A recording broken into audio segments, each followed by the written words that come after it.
It is good to have you today, and we're going to go ahead and continue on this morning as talking about the moment when life changed. And we are looking at the life of David, and we started in 2 Samuel chapter 11, verses 1 through 5, and that's where we're going to stay for the next 3 weeks as well. Do want to remind you that when you start seeing some screens up here, some slides, you'll notice in the corner there's this little thing that has a little box with the little parentheses. It means that it's live.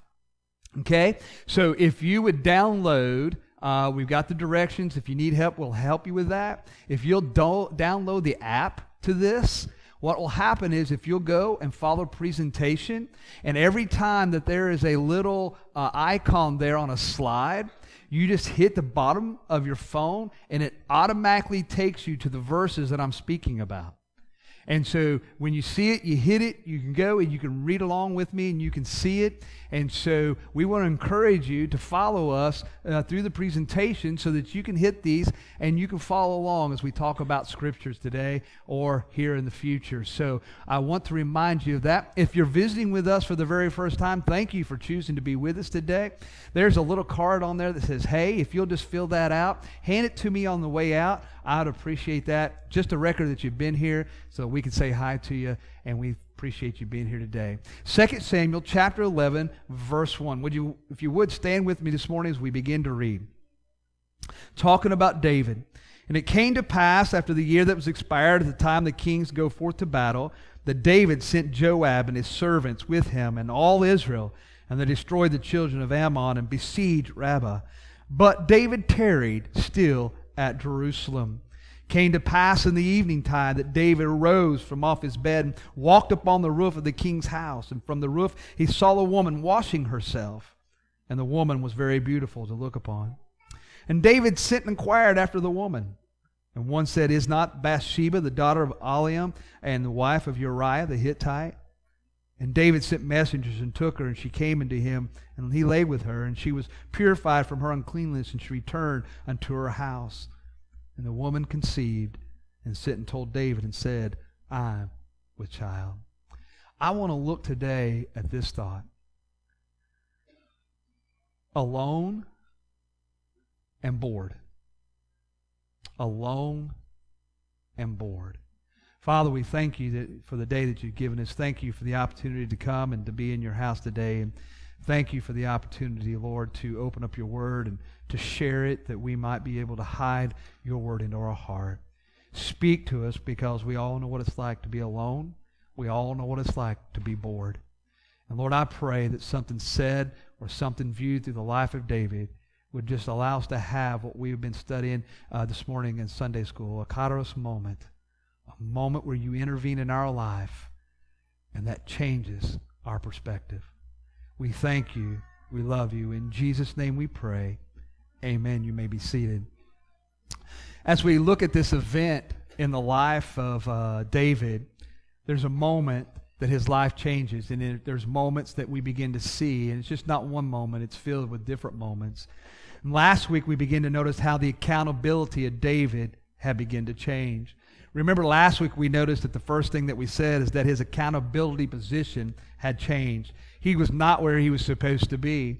The Bible said that he was, all kings go to the battlefield, but David was not in the battlefield. He found himself in the bedroom. And so we found that his accountability position had changed. Our accountability is in Jesus Christ. And we must maintain that accountability in Him in everything that we say and everything we do. The next thing we looked at was David's accountability partner was nowhere near. Joab was the guy that was able to tell David exactly what he thought, and David didn't kill him. David had this man named Joab that would say, David, you shouldn't do that. God will not be pleased with that. God's not going to be happy. And yet David would listen, and he may not have adhered to the advice all the time, but Joab was an accountability partner in the life of David. We've said that we all need accountability partners. We all look at that. On Wednesday night, we took the message and we dig deeper on Wednesday night on accountability and how we're supposed to have accountability to our family and how we're to have accountability to God, but also to our church. And we look how God has set us up to be accountable. When God created Adam, He made him accountable for everything in the garden. And God has put us in our life here on this earth, has given us the opportunity and the ability to be accountable to many things in our life. And then we looked, thirdly, that we saw that David's accountability of people was gone. He sent all the way of Israel. He had no community. He had nobody there to talk to or to lean to. And we looked at it this way. We all need accountability from a church perspective.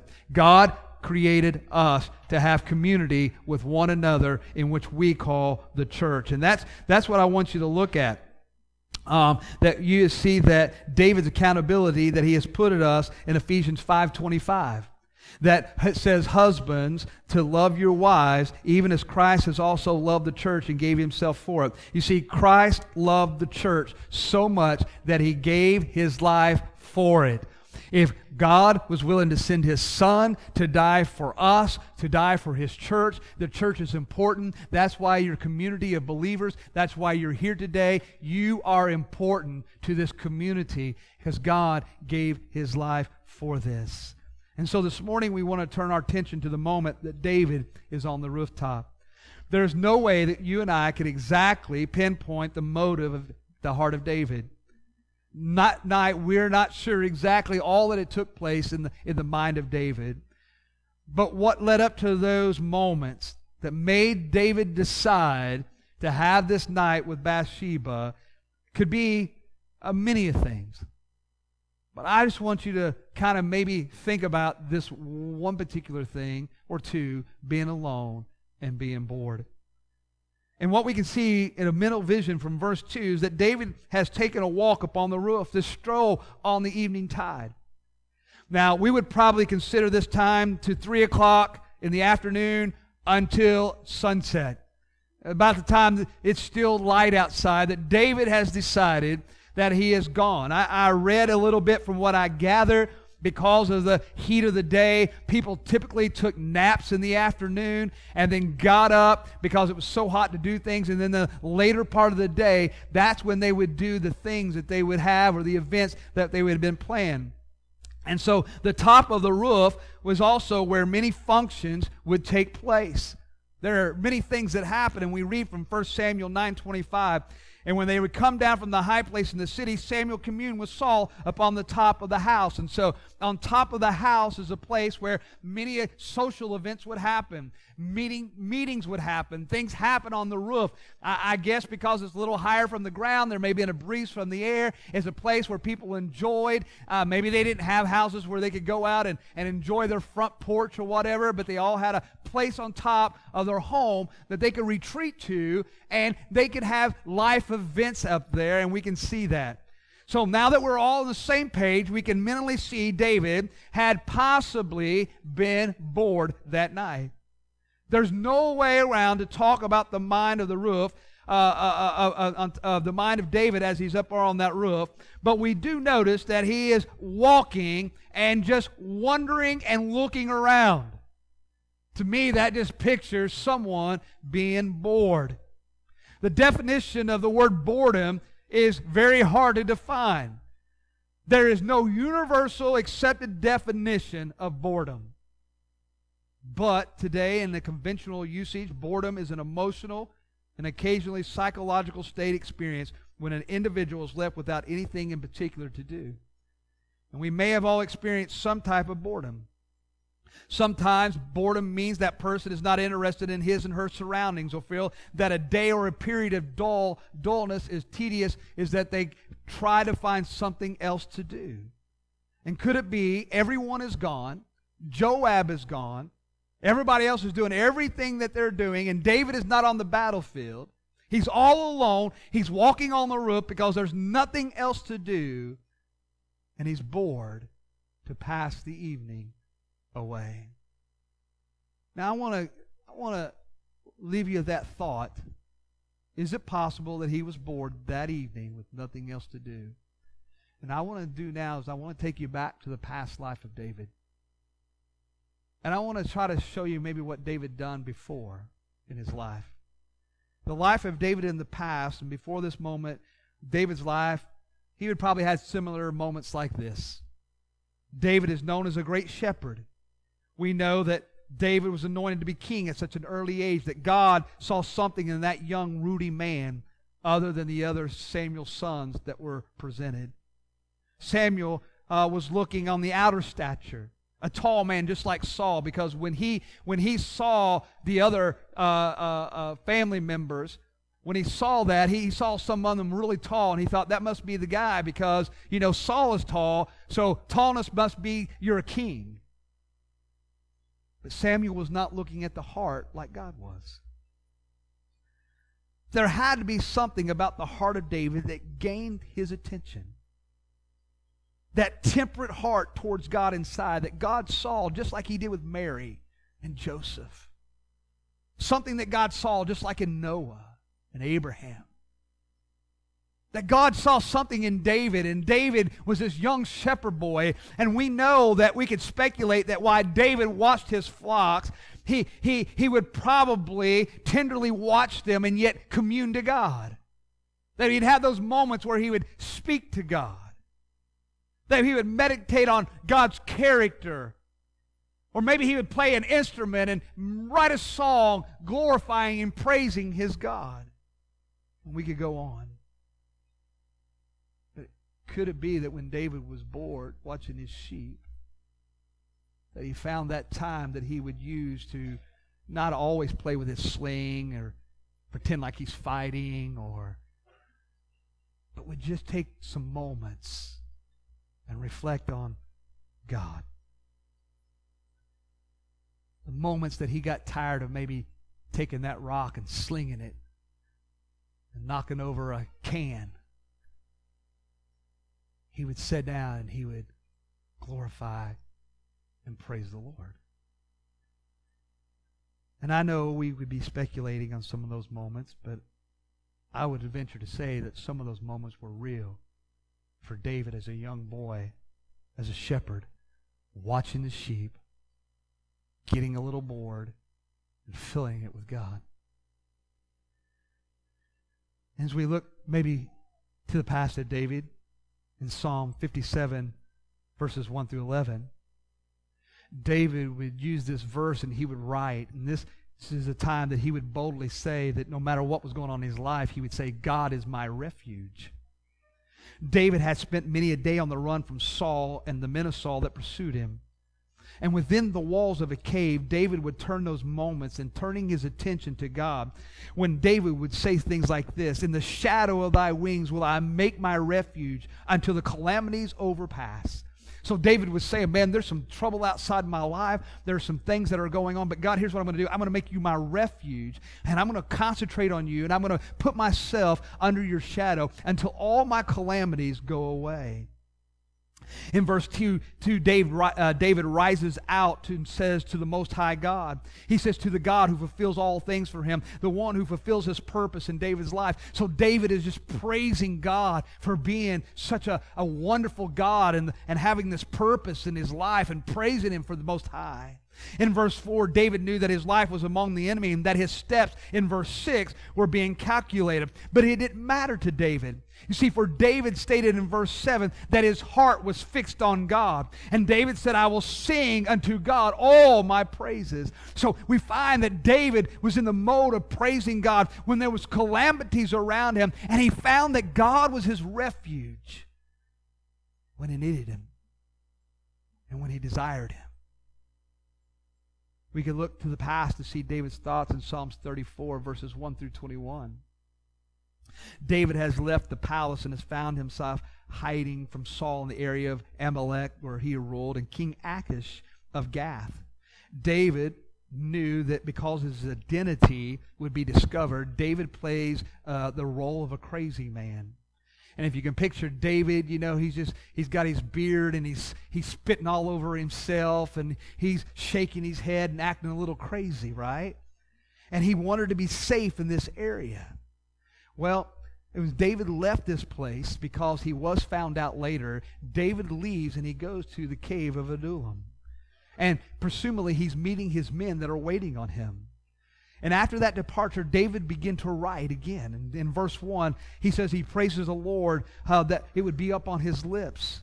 In verse 2, David says, I will boast in the Lord and humble, and the humble will hear and be glad. Those who are humble will hear what David has to say. And notice in verse 5 that he took to look at God, who says those who look to God are radiant, or they're lightened with joy, and they would not be ashamed. So David was an encouraging, as it seems, that for those that were around him, according to verse 6, that David would, because being saved from his trouble, would encourage others that God would be there for them and enlighten them along the way. His says that his encouragement to the humble in verse 13 is to keep your tongues and lips from deceitful speech. In verse 14, he tells them, I want to encourage you, those who are humbled before the Lord. Not only do I not want you to talk deceitfully about the Lord, but he said in verse 14, turn away from evil. Just turn away from it. Do what is good. Seek peace and pursue it. So David is encouraging others to turn away and to seek the Lord and seek God and the peace that's around them. David said, don't sin. Just continue to follow God. So this encouragement really helped those who were around David who humbled themselves, that they saw what David had done. They wanted to do the same thing, so David shares it with them.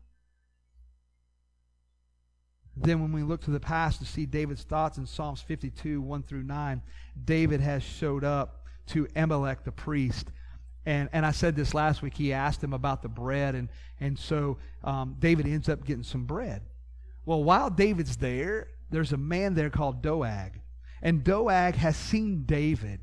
And Doeg wants to get on the good side of Saul. So Doeg is what we say is a tattletale, all right? So he goes and he tells Saul, listen, I saw David, and he went to Amalek, and he asked him for some bread, and the priest gave it to him. Saul was enraged. Saul was upset. Saul was mad. Not only did the priest give him food, but he also gave him the sword of Goliath that was housed there. So David is furious, I guess you would say, of what has taken place.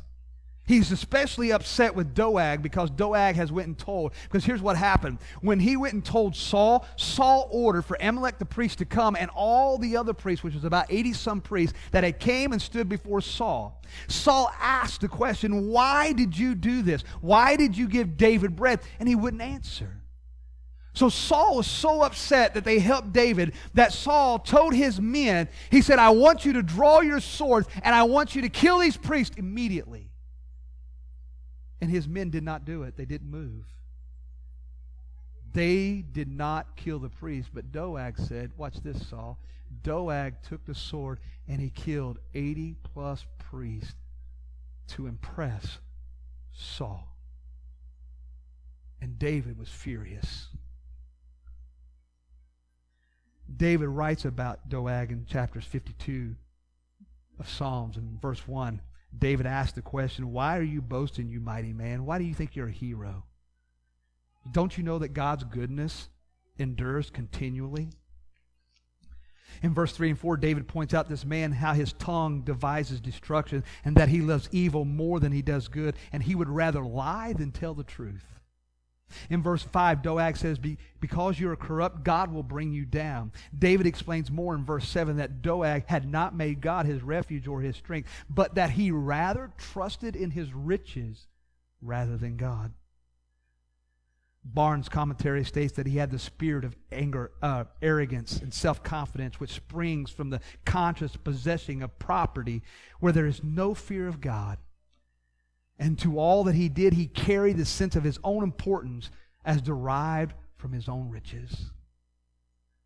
And so, just in a few spots, looking back to the past of David, we could see that when anything happened, when there was a possibility of being bored, when something happened in his life, when he needed God, he always found the time to make God his priority.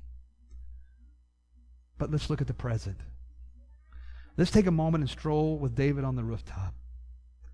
I wonder if David had found himself alone and bored at the moment that he would have gone back to his childhood days and found that he had made time with God when he was a shepherd boy. The days that may have just been a tad bit boring with the sheep. And how he might have conversed to God or played a song for God. But yet, instead on that evening, David did not seek God as his refuge. The moment that he could have said, man, this is boring up here. I think I'm just going to sit down and I think I'm going to talk to God. I'm going to make God my refuge tonight. See, David never fixed his eyes upon God. He had said that over many, many times, but this night, David's mind, he could not see the beauty of God, but he saw the beauty of a woman. And so David that night did not make God his refuge. Remember, he said, in the midst of my calamities, I will make God my refuge. Here's a moment that has come up, a moment in his life. It's a kairos moment. It's going to change his life. Instead of looking on the beauty of the Lord, he looks upon the beauty of a woman. He doesn't seek God as his refuge, and it begins to change his life. David could have filled those moments like he did in the past, where he cried out to God, deliver me from this temptation. Deliver me from this encompassing temptation. But he didn't. On the rooftop, David would deny his own recommendation. Before, he was an encouragement to someone else. He would encourage others to leave evil. Don't seek it. Pursue peace. Pursue God. Leave it all behind. Don't entertain it. But here's David. Even upon his own, he would not encourage himself.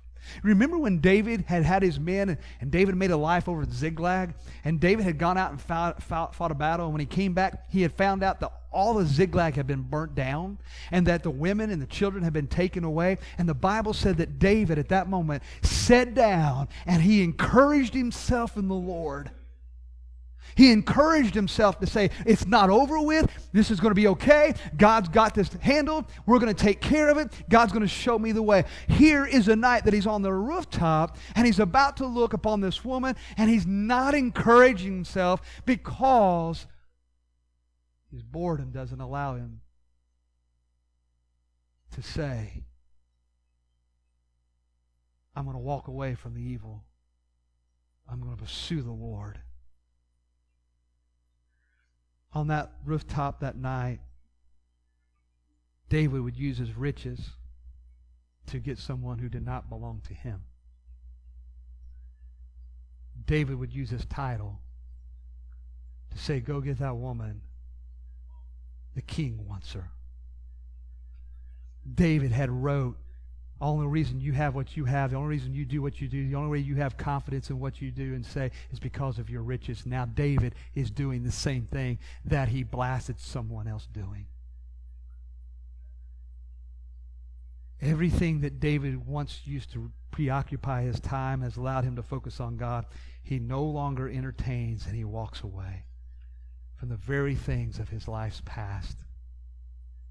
And he has this moment. And I just kind of wonder what those moments may have looked like if David would turn to God that night on the rooftop.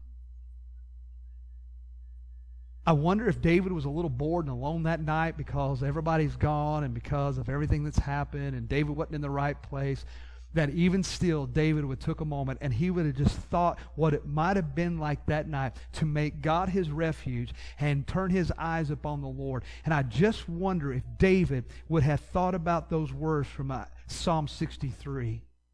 I kind of wonder if he would have thought about that Psalm 63 verse where it says, a Psalm of David when he was in the wilderness of Judah. He said, O God, thou art my God. Early will I seek thee. My soul thirsteth for you. My flesh longeth for thee in a dry and thirsty land where there's no water. to see thy power and thy glory, so I have seen in thy sanctuary, because thy loving kindness is better than life. My lips shall praise thee. I will bless thee while I live. I will lift up my hands in thy name. My soul will be satisfied as the marrow, and the fatness of my mouth shall praise with joyful lips when I remember thee upon my bed, as I meditate on thee day and night watches. I just wonder what it might have been like if David would have remembered those words and he would have found himself,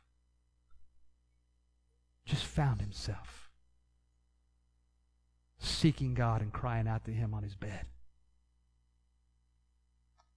before he even went to a walk on the rooftop. Here's the thing that we can do. Let's turn our attention just for a moment. We all know what it's like to be bored in search of satisfaction. When we all, in those bored moments, ask, what are we going to do now? What are we going to do? For some, it's eating. Remember, what do you do when you get bored? Some of you eat. For others, you binge watching TV. Others, you mindlessly scroll on your phone. You play a video over and over and over, even though you know how it's going to end. You know how to beat it, but you do it anyway. Others, it may be surfing channels on radio. God help you, some of it's spending money. For some, it may be pacing the floor. Some, as you watch time go by, for some it's daydreaming what it could be and what could not be. And so we mindlessly think about life in 5,000 different directions, and I could go on. You see, it's in those bored moments that we are seeking some type of satisfaction. I'm bored, so here's what I'm going to do. Now, you tell me if this makes sense. I'm bored with nothing else to do. I think I'll sit down and eat a gallon of ice cream. Sounds good, but does it help you? Man, I shouldn't eat all that ice cream. You think? But that's what we do. We get bored and we don't make the right decisions. All right? But we think that we're filling ourselves with some type of experience that is going to fill us. And so we think that boredom, the things that happen out of boredom, the things that we possess out of boredom, is what's going to fill us. And I don't know if anyone will admit it, but out of boredom, we find that a passion will satisfy us, and how easy it is for us to scroll or spend dollars. Or, listen, if we don't have it, man, we can just buy it on Amazon and we got it 2 days later. We satisfy our boredom with things that we think are going to satisfy us. Listen to some of the great tragedies that's happened in America. Just a few months ago, you'll remember that Ian Long, the 28-year-old former Marine who killed 12 people at the Borderline Bar and Grill in Thousand Oaks, California. This is what he wrote on his Facebook. People will debate for years whether I'm sane or insane. But I'm saying life is blank. Who cares? I'm bored. Other headlines. Prosecutors filed charges against 3 teenagers after police said the boys randomly targeted an Australian baseball player as he jogged and shot him in the back, killing him to avoid the boredom of an Oklahoma summer day. Kids bored thought it would be a good idea to shoot someone in the back. 2 unidentified male teens committed a murder in Gainesville, Texas, carried on at Farmersville, Texas as well, and then followed to Saratoga, Arkansas, resulting in the murders of 4 previously unconnected strangers. The most stunning part of their murder spree was that they committed the cold-blooded crimes just because they were bored. A judge revealed Wednesday what he called a disturbing motive behind the murder of Matthew Chew as he walked home from New London, October 29th. 6 teens appeared in court Wednesday to face various charges in connection with murder. Reading from a sealed arrest warrant, Judge Kevin McCann said the group beat Chew to death for no reason other than because they were bored. And I know what you're all thinking. You're not so bored that you're going to kill somebody. But I wonder if we become so bored that we're willing to gossip about someone. If we get so bored that we look at pornography, both men and women. I wonder if we get so bored that we want to hurt the people that we work with because we're bored with our jobs. I wonder if we get so bored that we look for new relationships. Many of you have heard the quote, idle hands are the devil's hands, or the devil's playground, or the devil's workshop. Many of you have heard that. You know where that comes from? Here's what it comes from. 1 Timothy 5:13. And with all they learn to be idle, wandering about from house to house, and not only idle, but tattlers, also busybodies, speaking things which they know not. In other words, the place of boredom comes to entertain everything that is not godly. That it's just boredom on that part of it, that we don't reflect our boredom to be a moment to be with God. Listen, every one of us knows how difficult it is to be bored. Hang in there for me. Hang in there with me for a moment. Listen to what I'm about ready to say. I go to the doctor's office for a 2 o'clock appointment. But by their standard, I have to be there a half hour early. I don't know why. Being a half hour early ain't going to get me in at 2 o'clock. You know what I'm talking about, right? Yeah. So we're supposed to be there at 2, okay? All right? Supposed to be there at 2. And then we begin to look, and by 3:15, I'm not even in the back room yet. And I know I'm going to spend another 15 or 20 minutes back there. So by 3:16, I'm ready. You know what I'm about ready to do, right? Because y'all know you've been there, correct? Yeah, you've been there. So here's what happens. Listen, here's what happens. When I get to the doctor's office, I sit down, I go through Facebook, I go through my Twitter, I have looked through everything through Instagram. I've done everything I have to do. I've read my emails, I've texted everyone I could bother, and it's still only 2:20. I read the news on my phone. I read Modern Day Woman magazine from 3 years ago, as many as I can find. I've watched that television to tell me about the new drug that they have out so much that I think now I'm on it. And so then I go find the magazine to find out all the requirements, because it's going to be 2 pages long on why you should or should not take this medicine and what it's going to do to you. And it's all so small of a print that it's going to take at least 10 minutes to read that. And so I get done with all of that. I then look at my clock, and it's only 2:35. So then I start all over again. I go through Facebook, I go through Twitter, I go through Instagram, and by now I'm still waiting for to go in the back.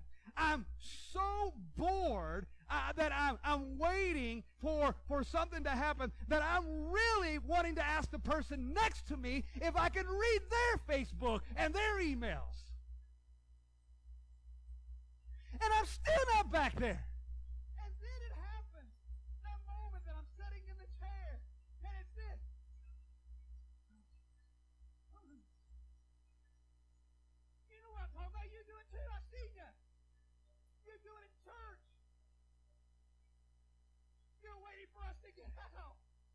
You're squirming, you're moving, you're making ungodly noises. You want everybody to see you. Because we are. When we get back to the doctor's office, I'm so aggravated. I handled it like a pro.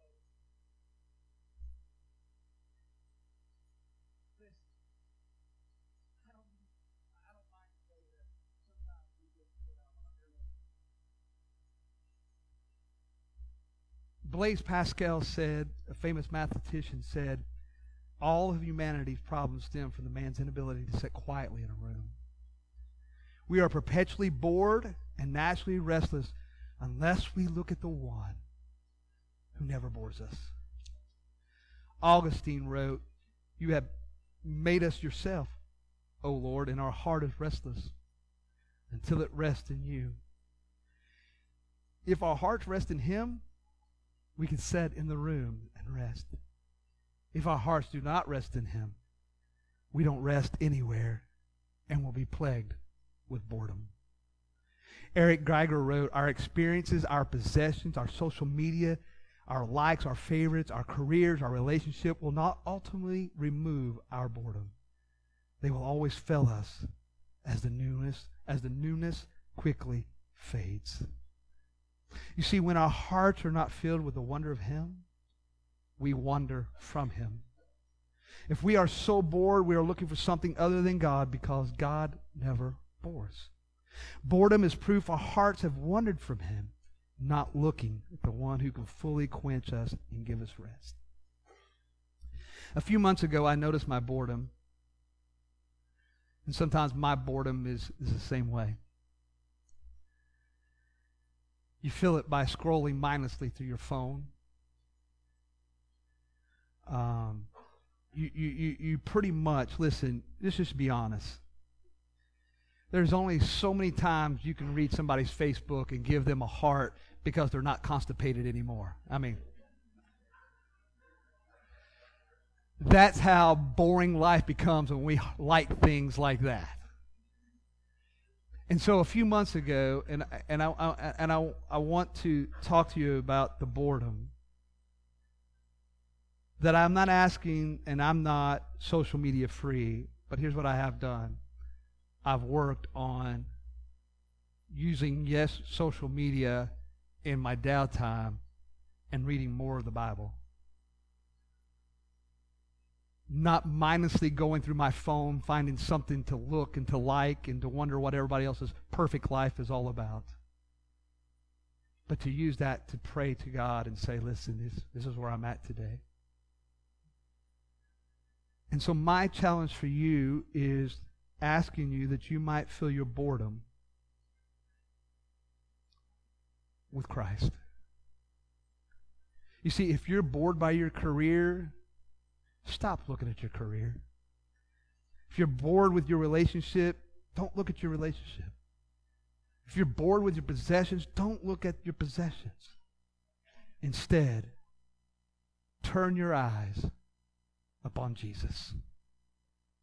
Turn your eyes upon Him. So I'm going to ask you all the invitation to accept a talent challenge. The invitation is, would you take a few moments this week and cut back when you're bored, looking through social media, maybe doing whatever you do, put down the gallon of ice cream, walk away from it, all right?